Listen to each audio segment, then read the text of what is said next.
त्या प्रयत्नाला समर्थन या सगळ्या लोकांनी केलं पाहिजे ही माझी प्रामाणिकपणाची भावना आहे।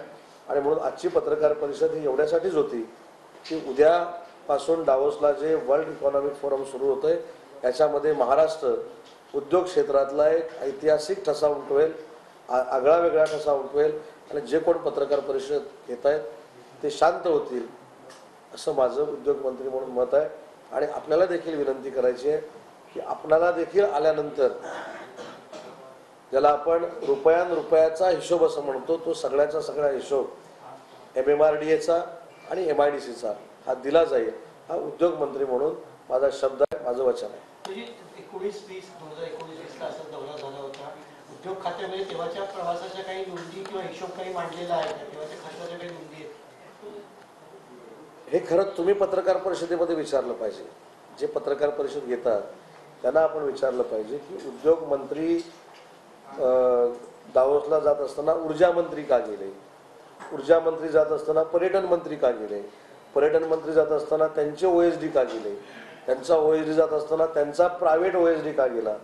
मला असं वाटतं की त्याच्यावर मला अजिबात टीका करायची नाही। त्यावेळी त्यांना वाटलं म्हणून ते घेऊन गेले, त्यांना झेपेल त्यांनी MOU केले।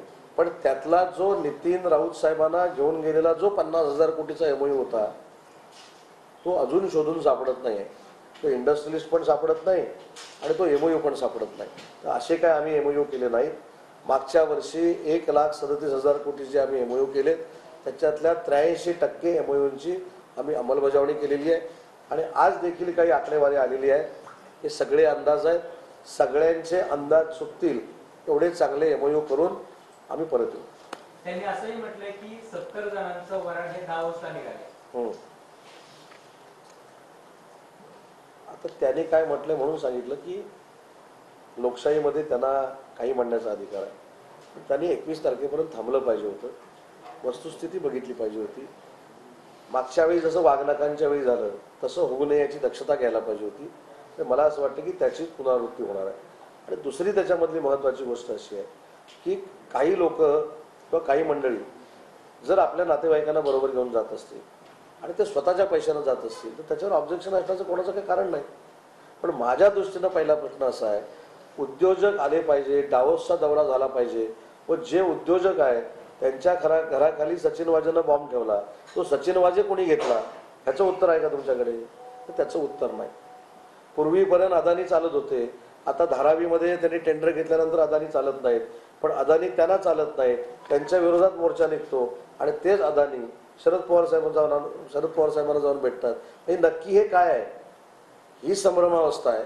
त्याच्यामुळे आमच्या दौऱ्याचं क्लॅरिफिकेशन आम्ही नक्की आल्यानंतर देऊ आणि जे गेलेत ज्यांच्यावर शासनाचा खर्च झालाय त्या खर्चाची इत्थंभूत माहिती देऊ।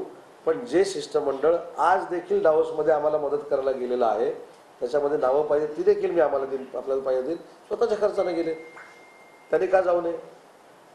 त्यांची स्वतःच्या पैशानं जायची दानत आहे। आता माजी खासदारांबद्दल म्हणजे कदाचित मला असं वाटतं मिलिंद देवरांबद्दल ते बोलले असतील, अक्षरशः दुर्दैवीपणा आहे। मी माहितीसाठी सांगतो की हे वर्ल्ड इकॉनॉमिक फोरम ज्यावेळी सुरू झालं, ज्यांनी सुरू केलं त्यांचे आणि मुरली देवरा साहेबांचे अतिशय घनिष्ठ संबंध होते। मिलिंद देवरा हे काय आजच फॉरेन टूर करत नाही आहेत, आजच परदेशामध्ये जात नाही आहेत। मिलिंद देवरा महाराष्ट्रातल्या सगळ्यात जास्त पॉलिटिकल लीडरमध्ये एक टॅलेंट म्हणून परदेशामध्ये गेलेले खासदार आणि माजी मंत्री होते। याचा अभ्यास काही लोकांनी करावा। काल परत मिलिंद देवरा ज्यावेळी तुमच्याबरोबर होते त्यावेळी ते चांगले होते, आज शिंदे साहेबांबरोबर आले ते वाईट झाले। ही प्रवृत्ती काही लोकांनी सोडली पाहिजे। त्याच्यामुळे जे प्रायव्हेट जात आहेत ते प्रायव्हेट खर्चानं स्वतःच्या खर्चानं जात आहेत। पण पत्रकार परिषदेतली एक गंमत मला आवडली की त्याच्यामध्ये हल्ली कॉमा असतो, मी जर बघितलं असेल तर सरकारी खर्चानं जात आहेत पण काही लोक स्वतःच्या खर्चानं पण गेले असतील। हे कशामुळे व्हायला लागलं?